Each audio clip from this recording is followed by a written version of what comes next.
നിലമ്പൂരിൽ നിശബ്ദ പ്രചരണമാണെങ്കിലും പുതിയ രാഷ്ട്രീയ വിഷയങ്ങൾ ചർച്ചയാവുന്നു.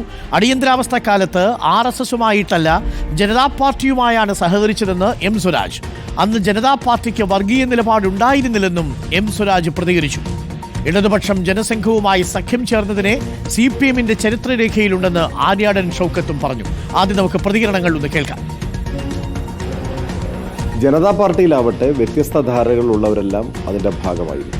ആ ജനതാ പാർട്ടിയുമായാണ് ഇടതുപക്ഷം സഹകരിച്ചത്. ജനതാ പാർട്ടിയുമായി ഇടതുപക്ഷം സഹകരിക്കുകയാണ് ഇത്. ജനതാ പാർട്ടി നമ്മുടെ രാജ്യത്ത് അധികാരത്തിൽ വരികയും ചെയ്തു. അന്നൊന്നും ജനതാ പാർട്ടി ഏതെങ്കിലും നിങ്ങൾ ഈ പറഞ്ഞ നിലപാട് സ്വീകരിക്കുന്ന ഒരു വിഭാഗമല്ല. അങ്ങനെ ജനങ്ങളുടെ മുൻപാകെ ഇല്ലതായിരുന്നു.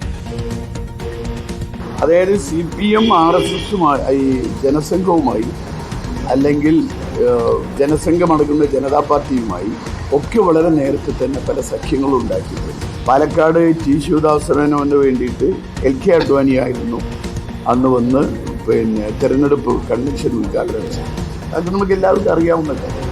ഇതൊക്കെ കഴിഞ്ഞ കാലത്ത് CPM വളരെ വ്യക്തമായി ജനസംഘമായിക്കോട്ടെ RSS അടങ്ങുന്ന ജനസംഘമായിക്കോട്ടെ ഇവരോടൊക്കെ സഖ്യമുണ്ടാക്കിയ ചരിത്രമാണ് നമുക്കുള്ളത്. അപ്പോൾ ഇനിയും അത്തരം സഖ്യങ്ങളൊക്കെ ഉണ്ടാവാനുള്ള സാധ്യതകൾ 100% ഉണ്ട്. അടിയന്തരാവസ്ഥ കാലത്ത് RSSുമായി സഹകരിച്ചിട്ടുണ്ടെന്നായിരുന്നു MV ഗോവിന്ദന്റെ പ്രതികരണം. റോഷിപാലുണ്ട് കൂടുതൽ വിവരങ്ങളുമായി. റോഷിപാൽ, ഈ വിഷയത്തിൽ ഇപ്പോൾ CPM സംസ്ഥാന സെക്രട്ടറി MV ഗോവിന്ദൻ മാഷിനെ തിരുത്തുകയാണോ സ്ഥാനാർത്ഥിയായ സ്വരാജ്? ഈ വിഷയം മണ്ഡലത്തിൽ തിരഞ്ഞെടുപ്പിന്റെ തലേദിവസം ചൂടുപിടിക്കാൻ പോവുകയാണോ? അരുൺകുമാർ, നിലമ്പൂർ ഉപതെരഞ്ഞെടുപ്പ് പ്രചാരണത്തിൽ സ്വാഭാവികമായും ഈ വിഷയം ചർച്ചയാക്കുമെന്ന കാര്യത്തിൽ സംശയമില്ല. UDFന് MV ഗോവിന്ദന്റെ ഈ പ്രസ്താവന ഒരു ആയുധമാണ്. അത് കൃത്യമായി UDF നേതൃത്വം ഉപയോഗിക്കുകയും ചെയ്യും. അല്പസമയത്തിനകം തന്നെ പ്രതിപക്ഷ നേതാവ് VD സതീശൻ MV ഗോവിന്ദൻ നടത്തിയ ഈ പ്രസ്താവനയ്ക്ക് മറുപടി, അതുമായി ബന്ധപ്പെട്ട ഒരു പ്രതികരണം നൽകുന്നുണ്ട് തിരുവനന്തപുരത്ത്. മാത്രവുമല്ല, വ്യാപകമായ പ്രചാരണം ഇത് സംബന്ധിച്ച് സാമൂഹ്യ മാധ്യമത്തിൽ UDF കേന്ദ്രങ്ങൾ തുടങ്ങിക്കഴിഞ്ഞു. കാരണം മുസ്ലിം വോട്ടുകൾ സ്വാഭാവികമായി ഏകീകരിക്കാനുള്ള ഒരു വഴിയാണ് MV ഗോവിന്ദൻ വെട്ടിത്തുറന്നിരിക്കുന്നത് എന്ന വിലയിരുത്തലാണ് UDF നേതൃത്വത്തിനുള്ളത്. അതേസമയം RSSുമായി നേരിട്ട് യാതൊരു തരത്തിലും ബന്ധമില്ലെന്ന എം സ്വരാജിന്റെ വിശദീകരണം ഇതിനോടകം തന്നെ വന്നു കഴിഞ്ഞു. ഇന്ന് ഏതായാലും ഈ MV ഗോവിന്ദൻ നടത്തിയ വിവാദ പ്രസ്താവനയിൽ CPM നേതൃത്വം LDF നേതൃത്വം വിശദീകരണം നൽകി മുന്നോട്ട് പോകേണ്ട സാഹചര്യമാണുള്ളത്. പക്ഷേ പരസ്യപ്രചാരണം കഴിഞ്ഞതുകൊണ്ട് തന്നെ ഈ വിഷയം മണ്ഡലത്തിൽ വോട്ടർമാർക്കിടയിൽ എത്രത്തോളം പ്രചരിപ്പിക്കാൻ UDFന് കഴിയുമെന്ന് വ്യക്തമല്ല. പ്രത്യേകിച്ച് ഇവിടെ കേന്ദ്രീകരിച്ച മുഴുവൻ നേതാക്കളും മടങ്ങിക്കഴിഞ്ഞു. ഇനി പ്രാദേശിക നേതൃത്വം മാത്രമാണ്. നിലമ്പൂരിലെ UDFന്റെയും മുസ്ലിം ലീഗിന്റെയും കോൺഗ്രസിന്റെയും ഒക്കെ നേതാക്കൾ മാത്രമാണ് ഇവിടെ ഉള്ളത്. അവർ ഇനി എങ്ങനെയാണിത് പ്രചരിപ്പിക്കുക? സാമൂഹ്യ മാധ്യമത്തിന് അപ്പുറത്തേക്ക് പ്രചരിപ്പിക്കാനുള്ള മാർഗമില്ല.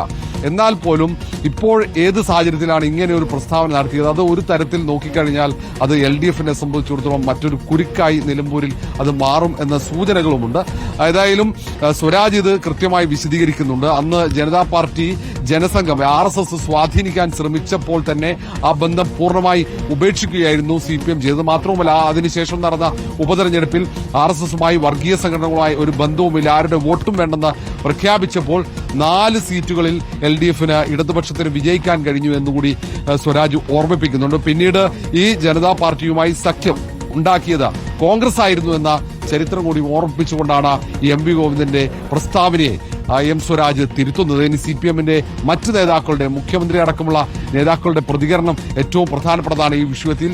ഏത് സാഹചര്യത്തിലാണ് ഇങ്ങനെ ഒരു അഭിമുഖത്തിൽ ഇത്രയും വിവാദമാകാൻ സാധ്യതയുള്ള ഒരു പ്രസ്താവന MV ഗോവിന്ദൻ നൽകിയത് എന്നതാണ് അത്ഭുതപ്പെടുത്തുന്നത്. ഏതായാലും ആര്യാട് ഷൗക്കത്ത് കൃത്യമായി ചരിത്രം ഓർമ്മിപ്പിച്ചു. T. ശിവദാസ മേനോന് വേണ്ടി LK അദ്വാനി പ്രചരണത്തിന് എത്തിയ കാര്യമടക്കം ഓർമ്മിപ്പിച്ചുകൊണ്ട് ഇനിയും BJP RSSുമായുള്ള സഖ്യമുണ്ടാക്കാനുള്ള സാധ്യത കൂടിയാണ് UDF പ്രചാരണമായി ഉയർത്തുന്നത്. നേരത്തെ തന്നെ ഈ നിലമ്പൂരിൽ BJPയുടെ വോട്ട് ശേഖരിക്കാനുള്ള ഒരു സഖ്യം LDF ഉണ്ടാക്കിയിട്ടുണ്ട്. ഇവിടെ BJPയുടെ കേഡർ വോട്ടുകൾ LDFന് ലഭിക്കുമെന്ന ആരോപണം UDF ഉന്നയിച്ചിരുന്നു.